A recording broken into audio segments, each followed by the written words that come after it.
Think and grow rich. ये book Napoleon Hill ने लिखी थी 1937 में, यानी अब से 87 साल पहले। और ये बुक हमें एक कॉम्प्रिहेंसिव रोड मैप प्रोवाइड करती है for achieving financial success and financial abundance also. इस बुक में जितनी भी लर्निंग्स दी हुई हैं उन सभी को हम टोटल 10 पॉइंट्स में सम अप कर सकते हैं। और आज के इस वीडियो में हम इन्हीं पॉइंट्स को सिंप्लीफाई करके समझने की कोशिश करेंगे। So without any further delay, let's just start. Lesson number 1। सबसे पहले आपके लिए ये मानना जरूरी है that you are the master of your own fate and the captain of your own soul, because that will give you the power to control your thoughts. और हर वो इंसान जो अपने थॉट्स को चेंज करने की कैपेसिटी रखता है, वो अपनी डेस्टिनी को भी चेंज करने की कैपेसिटी रखता है। Lesson number 2। The starting point of all achievement is desire, a strong, compelling, definite desire, not a wish, not a hope, but a burning desire. एक ऐसा ऑब्सेशन जो आपके लिए completely non-negotiable हो। यानी अगर मैंने एक बार सोच लिया कि मुझे ये चीज चाहिए, तो चाहे जो भी हो जाए मैं उसे हासिल करके रहूंगा। Lesson number 3. Definitiveness of purpose should be backed by a definite plan of action. ये स्टेप सबसे ज्यादा जरूरी है। अगर आप इसे नहीं करेंगे तो बाकी सारे स्टेप्स आपके लिए वेस्ट है।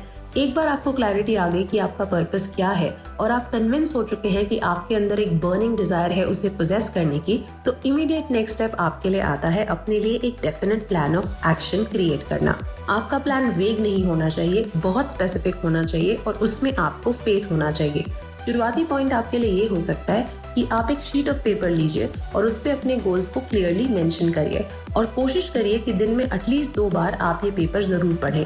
एक बार जस्ट सुबह उठने के बाद और एक बार रात को बेड पे जाने के पहले। जब आप ऐसा करते हैं तो आपको बार बार एक रिमाइंडर मिलता है कि आपका आज का दिन ऐसे वेग तरीके से बीतने नहीं वाला है और आप जो भी काम करेंगे वो डायरेक्टली या इनडायरेक्टली आपके एफर्ट्स को इसी डायरेक्शन में ले जाएगा जो कि गोल्स को अचीव करना आपके लिए ज्यादा आसान बना सके। Obviously, you don't have to do it in a very scary or intimidating way जो आपको प्रेशराइज करे, आपको डरा दे, but definitely the point is to do this in an assertive and affirming way, ताकि आपका ब्रेन ये कॉम्प्रोमाइज ना कर सके कि मेरे लिए ये गोल्स नेगोशिएबल है। Lesson number 4। Desire outwits mother nature. अगर आपकी डिजायर इतनी फर्म और स्ट्रॉन्ग है कि आपके लिए बिल्कुल नॉन नेगोशिएबल है, तो मोस्ट केसेस में आप देखेंगे कि यूनिवर्स भी अपने फोर्सेस को आप ही के फेवर में काम करने के लिए फोर्स करेगा। Lesson number 5। फेथ। अगर आपको एट प्रेजेंट अपने आप पर या अपने ड्रीम्स पर फेथ नहीं भी है, तो उसे क्रिएट किया जा सकता है by constantly repeating affirmations to your subconscious mind. अपने ड्रीम्स को 100% फेथ के साथ हर दिन विजुअलाइज करें। हमारा सबकॉन्शियस माइंड हमारा स्लेव होता है, जरूरत है तो सिर्फ उसे धीरे धीरे करके ट्रेन करने की। अगर आप उसे रिपीटेडली कुछ एफर्मेशंस देते रहेंगे तो आपका सबकॉन्शियस उसे सच मानने लगेगा और आज जो चीज रियलिटी नहीं है उसे रियलिटी में कन्वर्ट करने के लिए आपकी हेल्प करेगा। ऑफ कोर्स इस प्रोसेस में टाइम लगेगा और आपको इमीडिएट रिजल्ट्स देखने को नहीं मिलेंगे, but Rome was not built in a day. You have to have faith in the process. Abraham Lincoln was also a failure till the age of 40। इसलिए never stop believing and remember there are no limitations to the mind except those that we acknowledge. Lesson number 6. Auto suggestion. अगर आपके phone में auto suggestion या auto correct का feature है तो ये point आप आसानी से समझ पाएंगे। आपने कई बार नोटिस किया होगा कि अगर एक स्पेलिंग को हम बार बार गलत टाइप करते हैं तो वो हमारे फोन में एक डिफॉल्ट सेटिंग हो जाती है। जब भी आप वो वर्ड टाइप करने की कोशिश करते हैं, आपका फोन ऑटोमेटिकली आपको वो गलत स्पेलिंग ही सजेस्ट करता है। हमारा सबकॉन्शियस माइंड भी कुछ इसी तरह का होता है।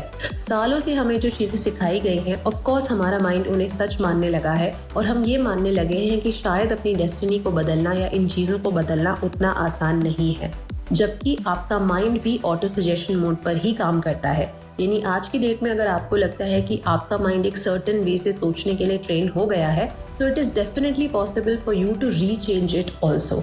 इसमें टाइम लगेगा, ट्रेनिंग लगेगी, लेकिन ये डेफिनेटली किया जा सकता है। Lesson number 7। Specialised knowledge.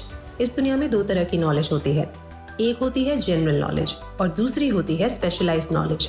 इस तरह की नॉलेज को हासिल करने के लिए लोग बड़ी बड़ी यूनिवर्सिटीज में डिग्रीज करते हैं, PhD करते हैं, ताकि वो एक पर्टिकुलर सब्जेक्ट के मास्टर बन सके और वो स्किल सीख सके। ऑथर का ये कहना है कि knowledge alone will not attract you money unless it is organized and intelligently directed to the practical plans of action. अक्सर ये कहावत है दुनिया में कि knowledge is power. Author deny करते हुए कहते हैं कि knowledge is not power, knowledge is only potential power. It becomes power only when it is organized into definite plans of action. Lesson number 8. Organized planning. अब बारी आती है अपने डिजायर को एक्शन में कन्वर्ट करने की. इस दुनिया में कोई भी ऐसा इंसान नहीं है जिसे सब कुछ पता है, जिसे 100% पूरी नॉलेज और एक्सपीरियंस है. इसलिए आज की डेट में आपके पास जितनी भी नॉलेज है, जितना भी एक्सपीरियंस है, उस पर फेथ रखते हुए आगे बढ़ें और अपने लिए एक definite plan of action create करें और पूरी कोशिश करें उस पे स्टिक रहने की. बार बार उसे दूसरों को देखकर चेंज ना करें और खुद पे सेल्फ डाउट ना करें. पूरी शिद्दत से आप उस प्रोसेस पर फेथ रखें और अपना काम करें. Remember, a quitter never wins and a winner never quits. Lesson number 9. Practice persistence every day. सिर्फ डिसीजन बना लेना ही काफ़ी नहीं होता. डिसीजन बनाने के बाद और कोर्स ऑफ एक्शन डिसाइड करने के बाद उस पर स्टिक टू रहना बहुत इंपॉर्टेंट होता है. कंसिस्टेंसी रखना बहुत इंपॉर्टेंट होता है और परसिस्टेंस प्रैक्टिस करना बहुत इंपॉर्टेंट होता है. परसिस्टेंस से यहाँ पर ये मतलब है कि आपको चाहे रास्ते में जितने भी ऑब्स्टेकल्स आए, सेटबैक्स आए, लेकिन वो आपको डिस्करेज नहीं करने चाहिए अपनी जर्नी कंटिन्यू करने के लिए. आपको अपने मिस्टेक से सिर्फ सीखना है, लेसन्स लेने हैं, ताकि आप आने वाले टाइम में बेहतर डिसीजंस ले सकें और उन लर्निंग्स को इम्प्लीमेंट कर सकें. Lesson number 10. Surround yourself with like minded people. आपके लिए अपने लिए एक सही कंपनी ढूंढना बहुत ज़रूरी है. इस टाइम पे ये बहुत इंपॉर्टेंट है कि आप ऐसे लोगों के आसपास नहीं रह रहे जो आपसे आपकी एनर्जी ड्रेन करते हैं, जो खुद भी टॉक्सिक और नेगेटिव होते हैं और आपको भी डिस्करेज करते हैं अपने ड्रीम्स को फॉलो करने के लिए. इसलिए always make sure that either you surround yourself with like minded people who share similar goals and philosophy of life, और if you cannot find these kind of people, then it is good to stay alone. Last के कुछ pages में author ने हमें अपने आप को analyse करने के लिए कुछ क्वेश्चंस खुद से पूछने को कहे हैं.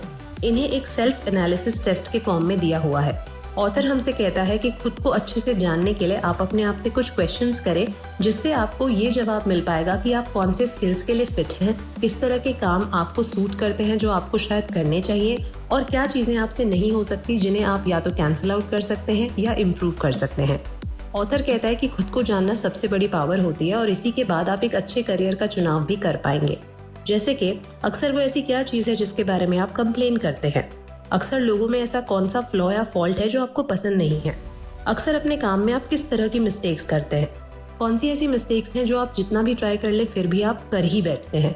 कौन से ऐसे सरकास्टिक या ऑफेंसिव रिमार्क्स या लोगों के कमेंट्स होते हैं आपके कॉन्वर्सेशन में जिसकी वजह से आपको वो लोग अच्छे नहीं लगते. किस तरह के प्रॉब्लम से आप सफ़र करते हैं. आपके हेल्थ प्रॉब्लम्स क्या हैं, आपके रिस्पॉन्सेज क्या हैं, आपको किन चीज़ों से डर लगता है, क्या आपको जॉब की इनसिक्योरिटी है, क्या आपको अपने फिजिकल फीचर्स की इनसिक्योरिटी है, और इस तरह की चीज़ें आपको कब, कैसे, क्यों ट्रिगर करती है और किस डिग्री में आपको इफेक्ट करती है. मेरे हिसाब से ये इस बुक के कुछ ऐसे इंपॉर्टेंट क्वेश्चंस हैं जिन्हें अगर आप अकेले में बैठ के आंसर करेंगे तो आपको अपने बारे में बहुत अच्छी अंडरस्टैंडिंग पता चलेगी और जिससे आपको हेल्प होगी अपनी लाइफ के पर्सनल और प्रोफेशनल डिसीजंस को इम्प्रूव करने में. मैंने इस बुक से जो कुछ भी सीखा उन सभी मेन पॉइंट्स को समराइज करके मैंने इस वीडियो में एक सिंपल भाषा में कन्वर्ट करके आपको समझाने की कोशिश की. उम्मीद करती हूँ इस वीडियो से आपको थोड़ी सी हेल्प और इंसाइट मिली हो. अगर आपको ये वीडियो अच्छी लगे या इस चैनल की बाकी वीडियोस अच्छी लगे तो प्लीज़ चैनल को सब्सक्राइब करें और वीडियो को लाइक और शेयर करें. Thank you.